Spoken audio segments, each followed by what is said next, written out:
So, do y'all not hear that startup sound? Y'all don't hear that beginning piano? What the fuck, bro? Let's keep in mind, I've been working on this trailer.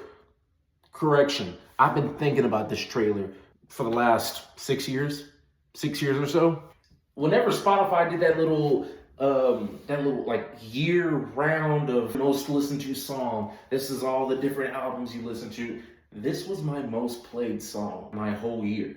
And it's because each listen through kind of built more on top of, what I was imagining. This is the first logo for Fusion. I knocked the shit out if you say something mean. I worked hard on it, okay? At the time, it was, even now, that's a good starter logo, all right? But I needed something that kind of resembled more of her powers, which I interpreted as more of like a rebirth kind of vibe. And so hopefully the logo now does the job. All jokes aside, this logo heavily inspired her ending to her series. So I really hope y'all stay long enough so y'all can see how. Otherwise, this shit ain't gonna make no sense.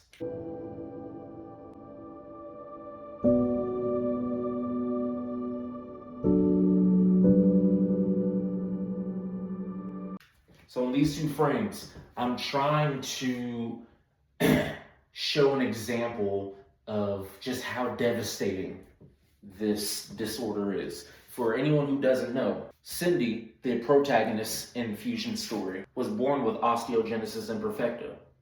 That is a bone disease. It makes your bones very brittle for a whole number of reasons. First frame, since she is the main character, I wanted to show Cindy's reaction to hearing that news. To hearing that all this pain that you're feeling is because of something you had no control of. Nobody had any control of it. And then show the mom's reaction of having to explain that to your child. I show her looking at her, when she's an infant, but it's like you're already internalizing that kind of stress, that wound up stress of like, I know I'm gonna have to tell you. What am I even gonna say? I wanna put emphasis on this because this is kind of one of the things that I regret not doing more in the beginning of Cindy's story. I regret not showing more of what her life experiences were before getting, activating her enhanced gene. But I believe I figured out a way to try and incorporate that a little bit more where it doesn't seem like I'm piling it all on in one issue. You know what I mean? If y'all haven't noticed, I talk with my hands a lot, okay? I can't help it. Even when I go in thinking, hey, hands to your side, I always end up, even arms closed, I'm like, bruh.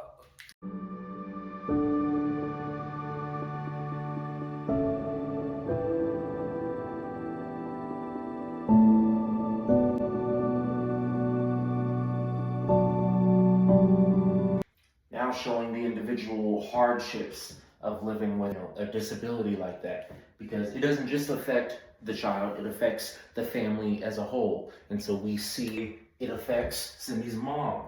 We see what her dad going through with the bills, which leaves Cindy feeling isolated inside of her room, crying in bed. So if you've watched any of my page breakdowns for the first issue of Fusion that are on YouTube right now, I've said this ad nauseum. Cindy has been in a cast for 75% of her life. All she knows is this kind of lifestyle. Pain, the feeling isolated from friends, feelings of guilt. In times like that, when we feel like we have nothing else to turn to, a lot of us tend to look up for something larger than us, even if it's delusional. Now, from a viewer looking from the outside in, how could anyone survive like that? How could anyone live like that? And then something pops in my head. Hope. Hope, dreams, delusional dreaming. That's what keeps people alive in times like this, in times of distress, times where you feel like you're completely helpless. Now, for this next moment, I want you to get off your phones, okay? I want you to put the bowl of chips down, take the spoon out your mouth, and just watch this, okay? I just spit on you. I'm sorry, but I worked really hard on this one moment, and by working hard, I mean it fell perfectly in place, and God was the reason.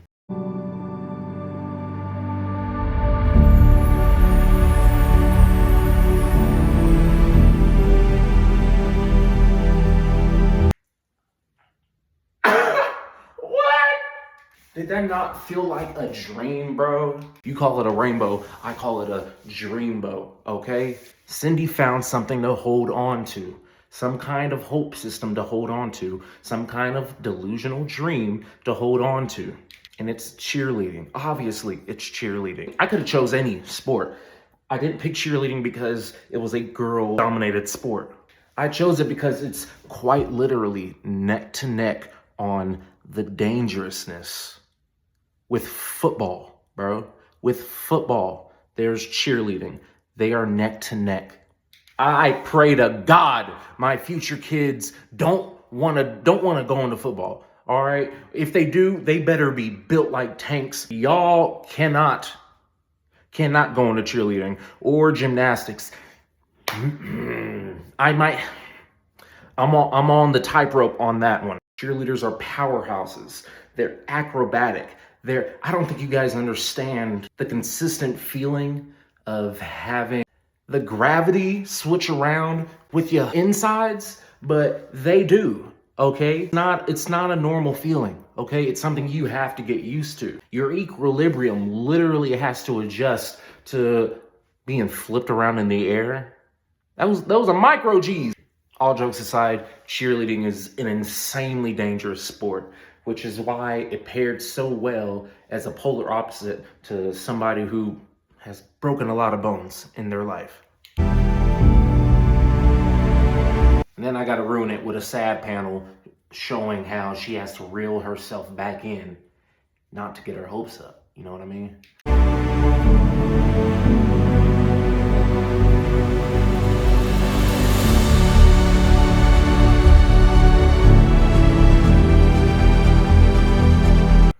Now I'm showing the chain of events that lead Cindy up to a moment that changes her life forever.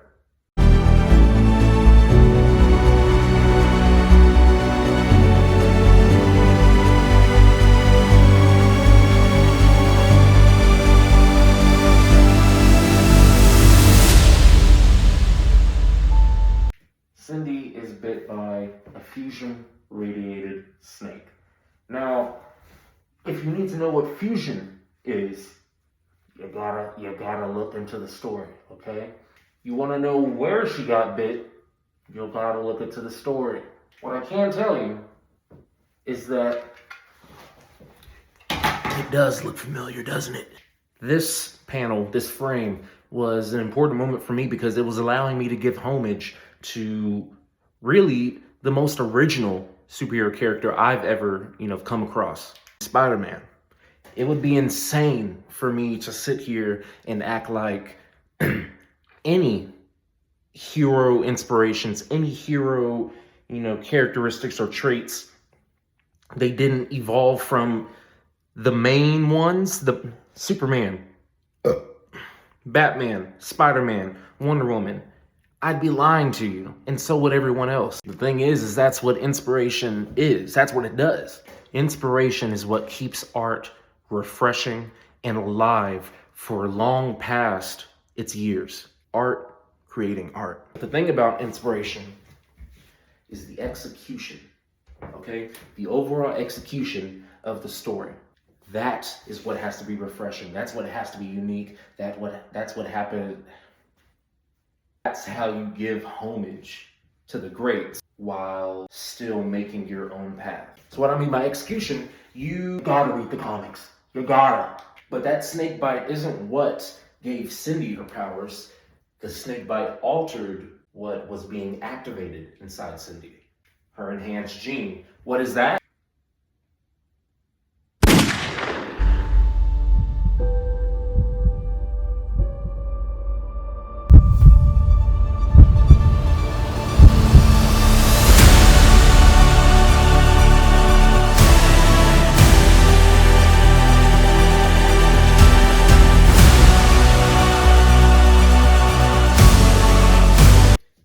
pink liquid that she fell in. That's going to be very important later on in the story.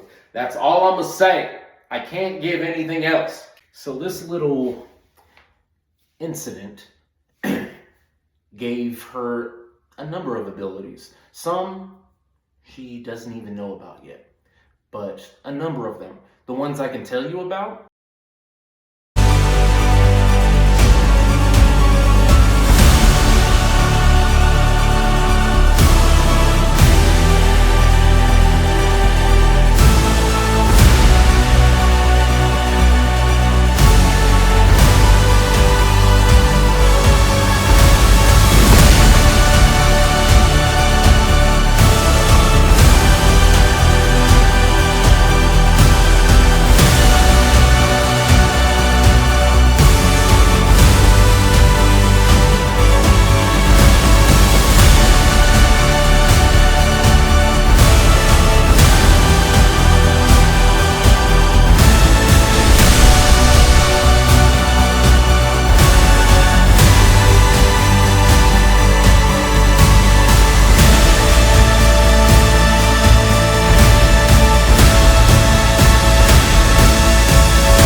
If you stayed all the way to the end of that video, first of all, you're better than like 50% of the population because that was a long time to stay. Second of all, my name is Lacoy Cooks. I'm the writer and founder of Kontact Comics.